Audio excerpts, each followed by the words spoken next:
Hvorfor står I ikke, jeg bare gerne vil have normale spørgsmål? Ja, okay. Forstår I det?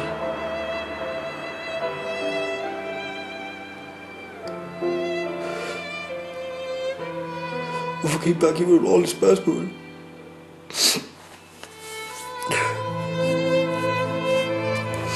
Jeg gider ikke svare på det, og så dig, Jacob, du skal ikke komme hen på min kanal med og kommentere.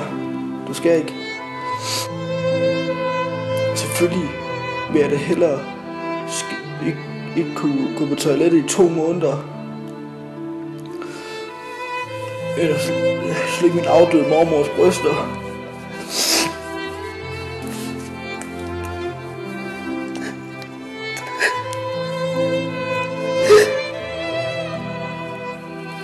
Hvor er du glad nu, Jacob?